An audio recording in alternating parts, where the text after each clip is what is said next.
Good morning, girls. Today is day 13.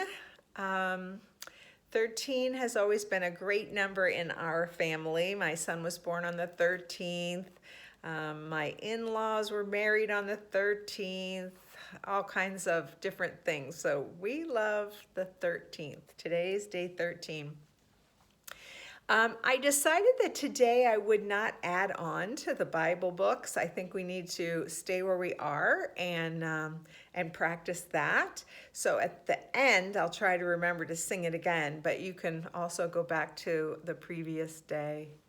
So this morning, we're going to be looking at Acts chapter 10 at the beginning of that chapter.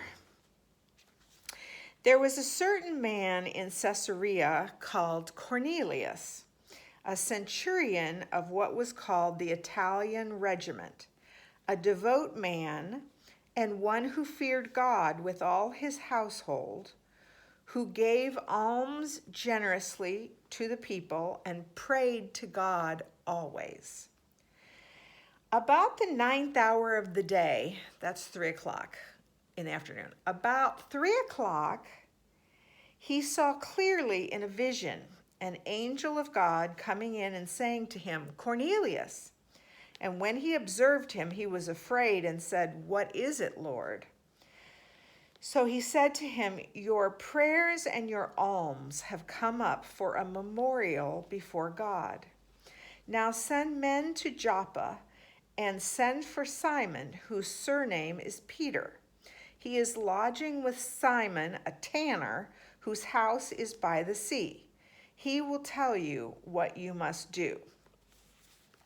So it goes on and to say that Cornelius then does this, and a lot of interesting and amazing things happen.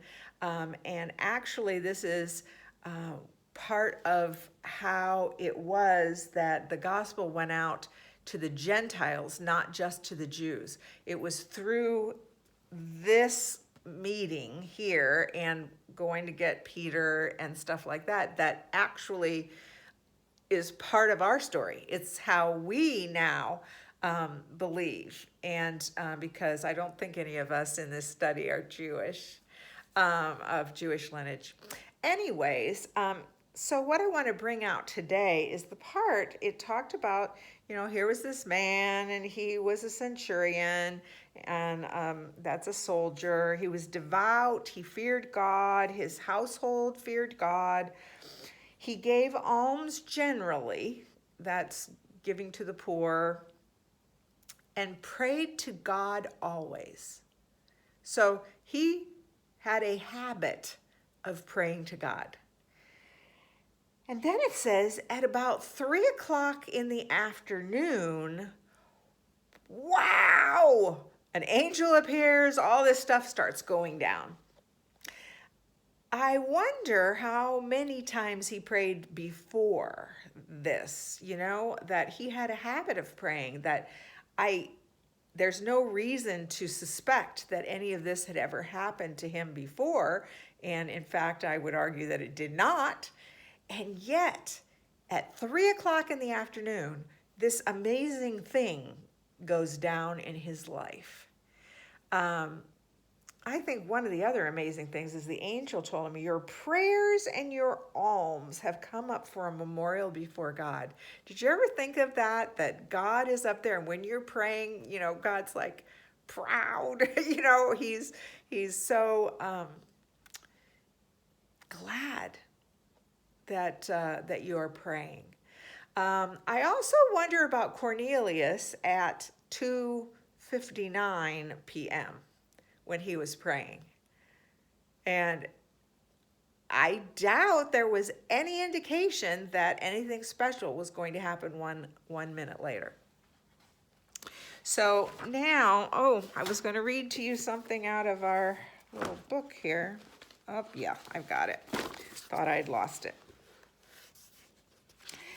I was reading this out of the Circle Maker that Mark Batterson has written, and he says, Sometimes when you hear answers to prayers that others have experienced, it can be discouraging instead of encouraging because you wonder why God has answered their prayers but not yours.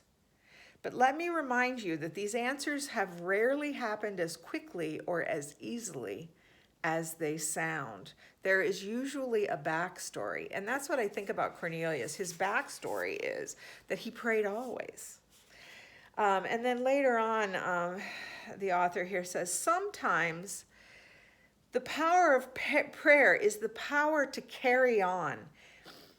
It doesn't always, especially immediately, change your circumstances or something spectacular happens, but it gives you the strength to walk through what you're going through. When you pray through, the burden is taken off your shoulders and put on the shoulders of him who carried the cross to Calvary. So keep on keeping on. Make an effort. This is a once in a lifetime 40 days. So if you have fallen off and you're just praying like you always did, renew your effort today. Make more time in your day today to pray. This 40 days won't come around again. So get back on the horse, get going, walking your prayer circles, however you're doing that. And I am praying today that you have extra strength to carry on. I am praying with expectancy that all of us, maybe we're at 2:59 in the afternoon and 3 o'clock is coming. So girls, I love you. Keep on keeping on. Mwah.